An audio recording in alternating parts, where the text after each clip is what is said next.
өтіп отырған анткени президенттерибиз аралап алмашып закондуулук келет, коррупция менен, накты коррупция менен күрөшөбүз деген ишеничтер аябагында болгон. Анткени себеби мына биз 2012 жылы ушул Садыр Жапаров Айке менен Дуртуган Айке болот, мен Кумтөр боюнча алып чыгып мынакей өксүлөктөр менен коюп көрсөтүп биз далилдеп бергенбиз. Кумтөр далилдеп берип, мына Кумтөр кыргыз элине жооп чыгып жооп беришкен. Ушуну өткөзүп коюп, мына ушуну кесесеткен канча деген биздин балдарыбыздын келечеги талкаланча. Өзүңүздөр билесиздер. Мына ошонун башталышы мына биринчи жанагы Барскондо түшкөн 2 тонна цианиттен башталган. Бул цианит деген аябагандай уулуу зат. Бул цианитти жакындатканга болбойт адамга жакын. Бир эле мунун бир тамчысы адамды өлтүрөт. А биздин ошол бүгүнкү күнү ошол цианиттин тамчыларын бүгүн Ысык көлүнүн арын эли ичип отурат. Анткени себеби мына Кумтөрдү иштеткенде ошол цианитти колдонот, ошол цианиттен бууланып чыккан. Ага бууланып чыгып ошол жаан болуп жайт. Ал не только Нарын менен Ысык көл эмес, бүтүндөй Кыргызстан элине кетип атат.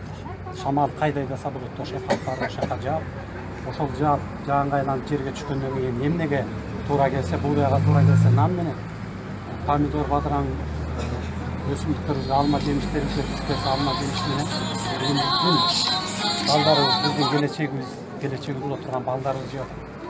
Мына мен ден соолуктун баркын билген адам катары мен айтып кетейин, ушу балдарыбыздын ден соолугу үчүн мен пайкем үчүн эмес, биздин келечектин балдарыбыздын, биздин, сиздин балдарыңыздын келечектери үчүн ушуну Кумтөрдү көтөрүп чыкканбыз. Убагында $100 миллион предлагать эткен кезде ошондо айткан байке, аябай көп акча го десем айткан. Иним 1,5 миң тонна алтын турат Кумтөрдө. 1,5 миң тонна алтын. Бизге бери предлагать этип аткан 100 миллион тоннаны болгону, $100 миллион болгону 2 тонна алтын. 2 тонна алтын үчүн мен могу балдарымдын келечегин сатпайм. Кыргызстандын келечегин сатпайм деп айткан. Ошол эсимде. Мына ошол Кумтөрдүн айына мына бүгүн көрүп отурасыздар, жасалма мына Каптагай өзү келип, Эмилия Саламатович өзү келип айтса дагы болбой. Ошол жала жаап, мынакей ошол Кумтөрдү уюштурду деген жала жаап, жалган жала менен бүгүн камап, бүгүн мына жогорку сотто бүгүн көрүп отурасыздар. Эмне деп чыгарган. Бул акыйкатсыздык. Акыйкатсыздыктын жеткен чеги. Мына биз карапайым эл, жөнөкөй эле мынакей. Ошол эле 4 баланын көрсөтмөсү менен деп айтып атышат соттор. Мына 4 баланын көрсөтмөсү, мына 4 баланын жогорку сотко кайрылуу жазган кайрылуусун 4 тең айтып атат. Бизди мына СМБнын сотрудниктери атайы ушундай жасалма жала жаап туруп соттоптур. Ушу Садыр Жапаровго силер көрсөтмө берсеңер, биз силерди чыгарабыз деп мынакей көрсөтмө алып туруп, ошонун негизинде соттоюп атат да Садыр Жапаров. Буларды бошотуп атат. Булар бошогондон кийин мына өзлөрү келип биздин бетибизге чүркүү болбосун, тиги дүйнөгө барганда дагы Алла Тааланын астында жооп беребиз. Биз ошон үчүн чындыкты айтып коелу деп келип мына письменный дагы, видео кайрылуу менен дагы бизге берди. Биз алып келип мына сотко бергенбиз. Бирок сот муну караган жок. Сот ушул эле 4 баланын кайрылуусун, ушул эле 4 баланын берген көрсөтмөсүн биринчи инстанцияда колдонуп, ушуну менен соттоп атат дагы. Кайра экинчи инстанцияда ушулардын берген көрсөтмөсүн алар түрмөдө отурган криминалдар менен аралашып кала соттолгон эмес деп кайра экинчи инстанцияда эле колдонбой атышат. Мына акыйкатсыздык. Көрдүңүздөрбү? Кандай жасалма? Бул коррупциянын жеткен чеги. Биз ошол Кумтөрдү көтөргөн кезде айтканбыз. Кумтөр коррупциянын туу чокусу. Эгерде Кумтөр маселеси чечилсе, бүгүнкү жанагы таластагы жер үй, жанагы ар кайсактагы азыркы болуп аткан чаткалдагы алтын кендеринин баары тагдыры ушун менен чечилмек. Мына бул чечилбей калган үчүн ушунун кесепетин айна мына ушул тагдырга туш болуп отурабыз туугандар. Экинчиси, Кыргызстандын карызы деп айтып атпайбызбы, 4,5 миллиардка чыкты деп.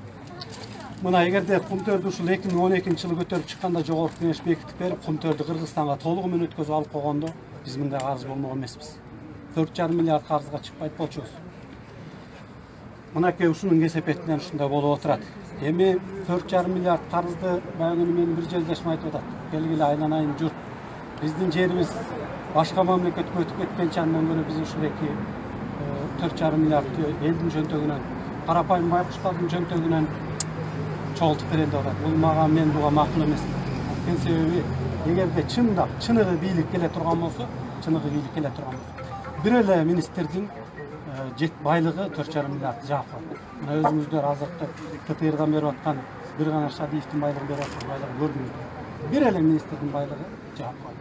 Қалған министрлердің байлықтары ар бір районға бірден 2 миллиардтан 10 миллиардқа чейинки долларлық заводтарды салып қойса болады.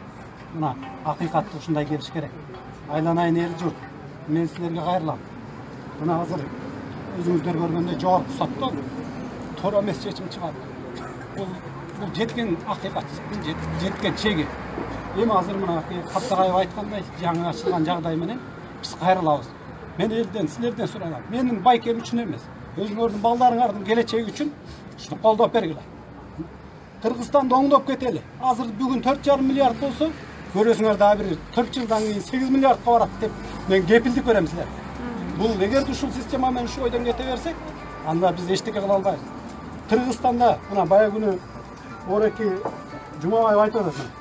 Кыргызстанды бир эле адам башкарган бул президент. Президент, силер кантип мени 8 жыл соттоо ийип, мени кантип чыгарасыңар дегенде биз сүйлөшүп койдук президент менен. Помилование менен чыгарабыз деп мынакей чыгарып ийип атат.